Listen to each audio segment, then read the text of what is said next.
it gives me great pleasure on this show today to welcome Puneet Dalmia of Dalmia Bharat Group. Now it's a rare management. You'll rarely see him on television. So it gives me, so the zing in my voice is because this is one interaction I've been looking forward to. These are interesting times for all of us.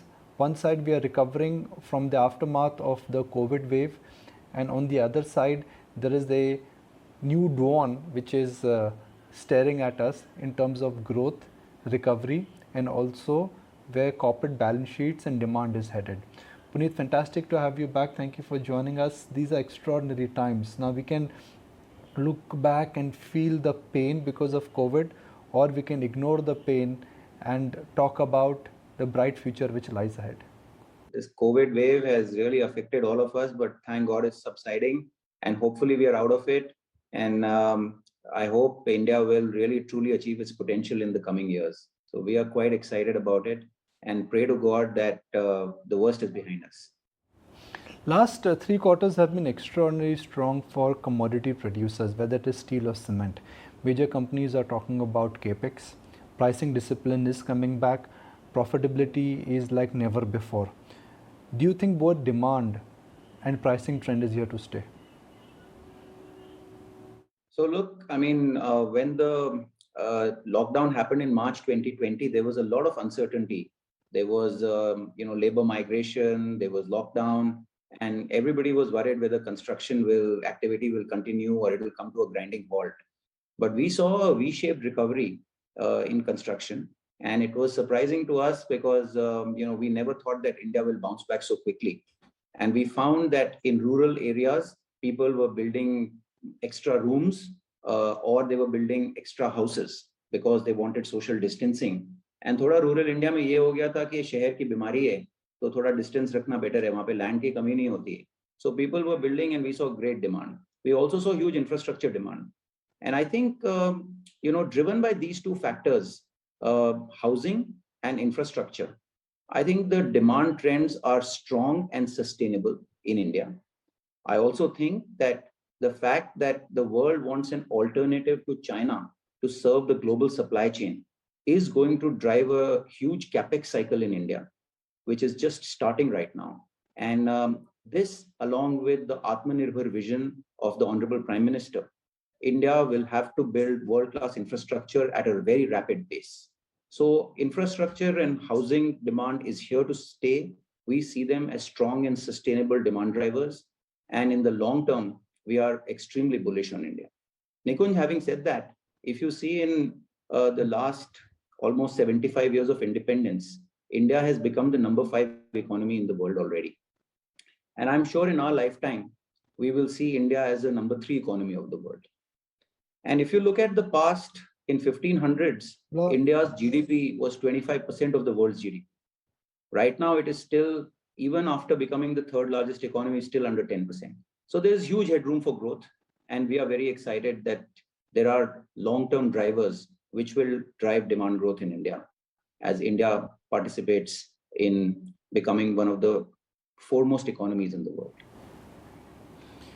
Now, you publicly indicated that from being a regional player, you want to be a pan-India player. And if my numbers are right, you are looking at increasing your capacity from 30 million ton to 100 million ton. That's a large expansion which you are committing to. So how would you manage the 3 things, which is growth, capex, and capital allocation? That's an excellent question. Our long-term vision is to be a pan-India pure-play cement company, having a capacity of around 110 to 130 million tons by 2031. Now, this seems like a very big number, but if you look at the annual CAGR, this is about 15% CAGR in capacity over the next 10 years. If I look at our growth in the last decade, it was around 11% CAGR, but it was uneven growth. So we saw 25% CAGR in the first 5 years, and then we saw 4% CAGR. So what we've thought is that we will create a more predictable and a more sustainable growth for our shareholders in the coming decade. We believe India can grow at 7-8% per annum. But as the capex cycle and infrastructure build out takes place, cement industry can grow 2 to 3 percentage points extra over the GDP growth. So cement could grow at around 9 to 10% potentially. And we think large players will take some market share away from small players, partly because they can rapidly expand organically and also some consolidation in the industry. So that's why we have set a target of 15% CAGR in capacity over the next decade.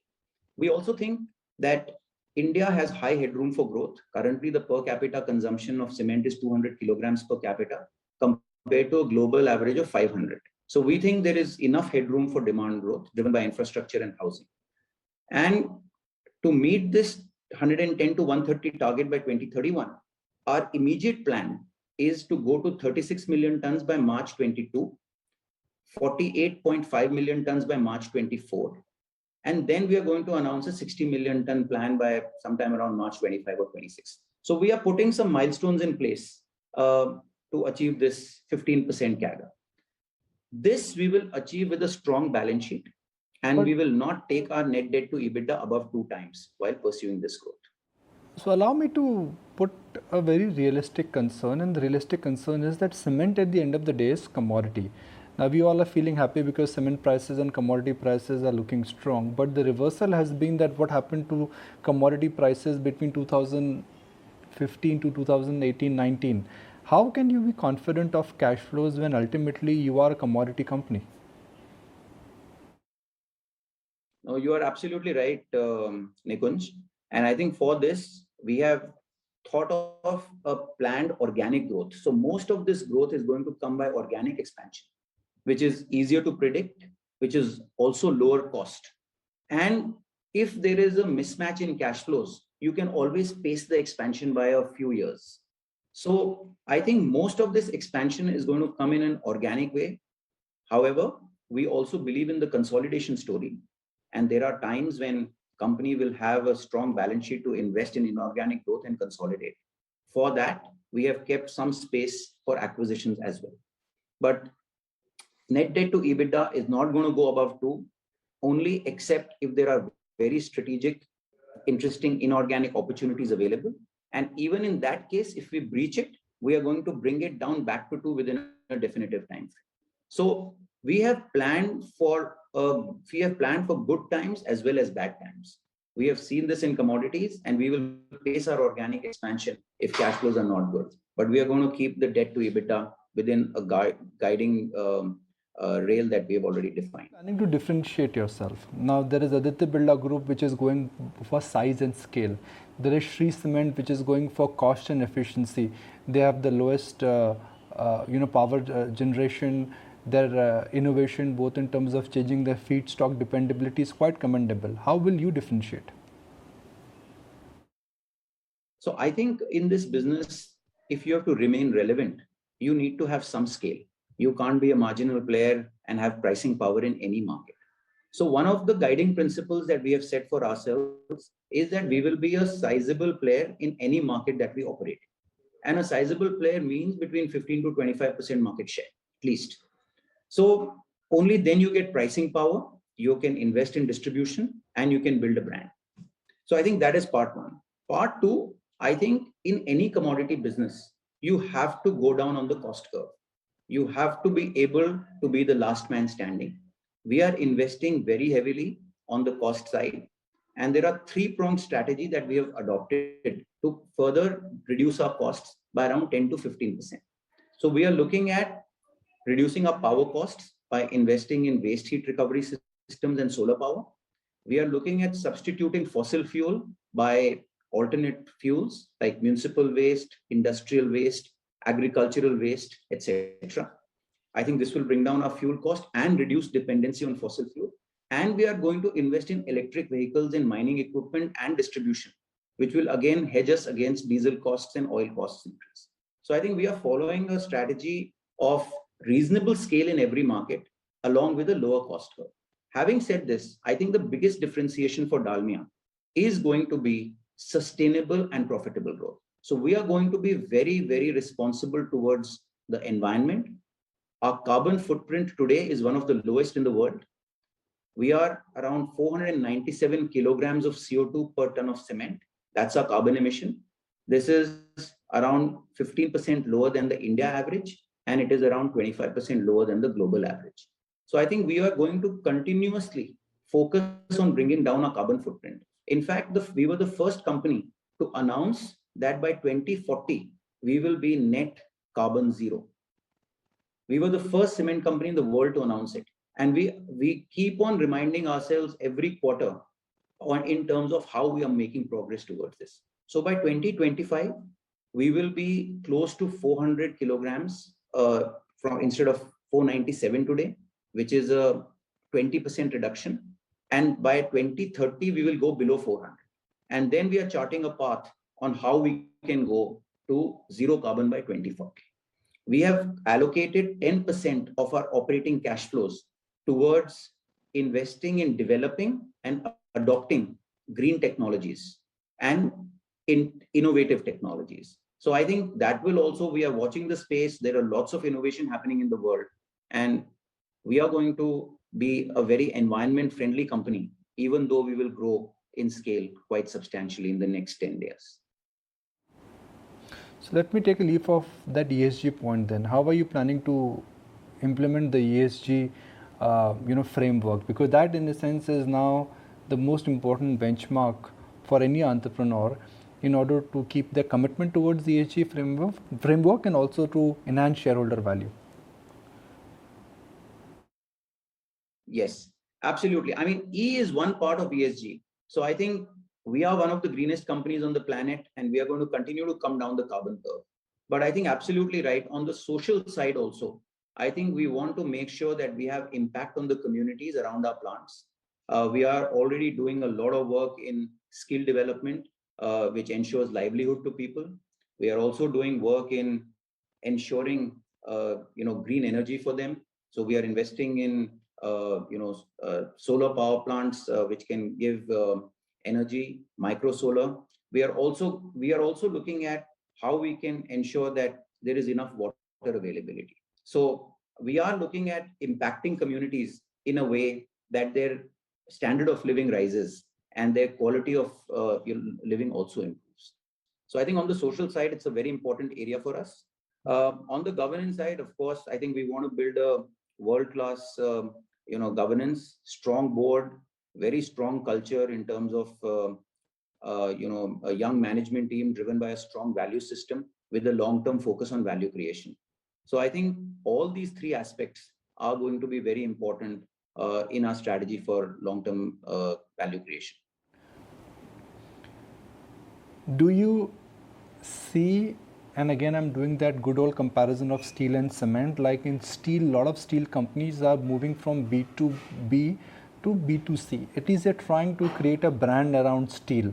In cement also that has been attempted before, but will the Dalmia Bharat Group be trying to attempt a commodity business which is B2B into some B2C or some branding? That's an excellent question, Nikunj. India is a very unique market in the world. If you see in India, still around 65% of the cement is sold in the B2C space. And I never thought that in a commodity, so much differentiation is possible. But we are seeing now that the difference between the largest, the highest, most premium brand and the lowest priced brand in most markets is almost around 15 to 20%. For a commodity business, 15 to 20% spread between the highest and lowest is a very big number. So we are already seeing it play out in many markets. And in fact, in some of the poorest markets in India, we see the brands have the strongest presence because the poor people have been cheated in India in the past. They've been supplied with poor quality cement or poor quality materials, and they want reassurance while building their house. And overall, in the total cost of the house, cement is only 10%. So even a 20% premium changes your cost of the project by only 2%. So demand is pretty price inelastic in this category. And yes, we are seeing that large players are developing brands and trying to get premiumization of their products. So it is happening. And India is a unique market where still almost 65 to 70% of the cement is still sold in bags, in 50 kilogram bags. It is still not sold as RMC or an industrial product, which is there in most economies. So yes, Apart from cost and carbon, product premiumization is also a very important part of our strategy. And currently, I think out of the B2C total cement that we sell, 20% of our product is premium portfolio, premium products. And we expect to increase this to around 30 to 35% in the next few years.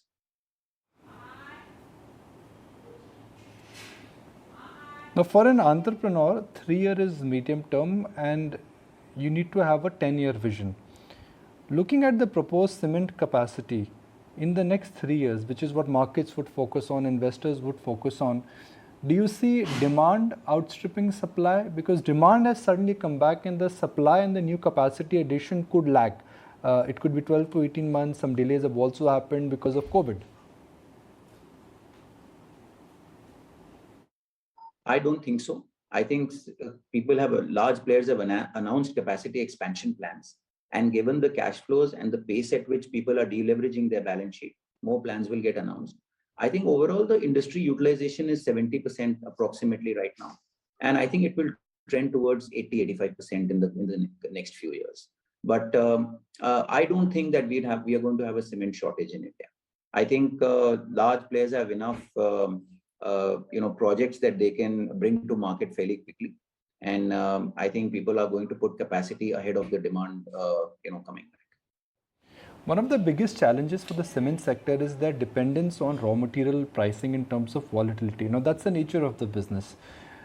The world is a different place now. Cycles are much more easier to understand. Innovation is always there. Do you see that changing in terms of a raw material dependability? Because a lot also has changed in terms of how auctions are also done, for example. This is something we think about very deeply. And I think there is a lot of volatility in our cost structure, whether it is driven by coal or petroleum coke prices. Pet coke prices have almost doubled. If you look at diesel prices, again, same huge spike. So we are trying to see how much we can substitute. I think we are trying to get out of fossil fuels to the extent possible. But this requires some regulatory interventions. In many markets in the world, there is something polluter to pay principle. If you are creating pollution, you have to pay to dispose it off. In India, the Environment Ministry is still in the early stages of creating and enforcing these laws. Sometimes these laws were created, but they could not get enforced on the ground. But I think as India becomes more environmentally conscious, and as the Prime Minister drives this vision of a clean and green India and a prosperous India, I think these laws are going to come in, and that will shape further acceleration towards polluter to pay. So I think we are going to invest in creating flexibility in our manufacturing process, where we can consume all kinds of fuels, where we can consume multiple types of power, whether it is solar, whether it is wind, whether it is waste heat recovery or thermal power. So we are going to create a lot of flexibility in our process, but some of the volatility can be hedged not just by R&D and process flexibility, but also by shaping regulation. Like, for example, there is no captive solar policy in India. If I want to create a solar farm to serve our cement factory, that plant will generate energy only in the morning, but the cement plant will consume energy 24 hours a day. So we need a net banking facility where we can pump in extra energy in the grid in the morning and consume it at night. I think those kinds of laws are still evolving in India. And also we have to ensure that there is no cross-subsidy surcharge if it's a captive plant. So I think some of this volatility will get hedged only with regulation, but some of it will be hedged through R&D or investments in process flexibility. So I think we are getting there, and we are prepared for it.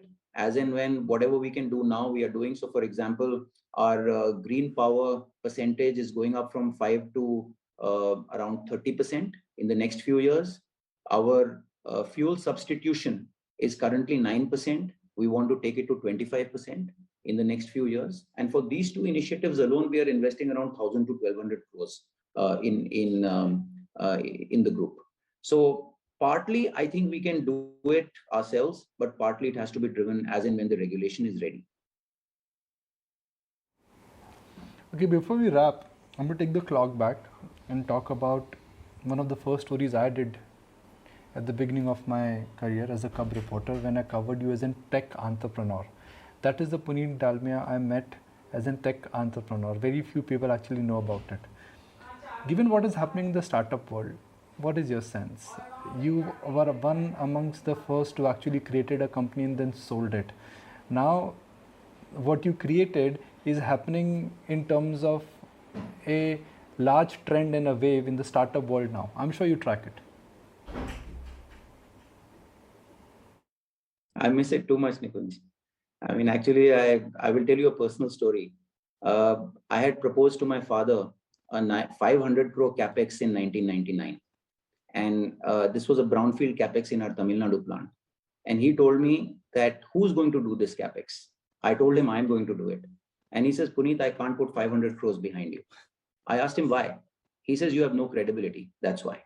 So I asked him, what do I have to do to earn credibility? So he gave me 2 crores and he says, do something with these 2 crores and then come back to me. That's when I quit the family business. And I did this jobs ahead with a friend of mine, Alok Mittal. So I think I really enjoyed that experience. It shaped me in many ways. The world could change dramatically overnight, intense volatility, young team, you have to be customer obsessed. It was really good. I mean, very, very,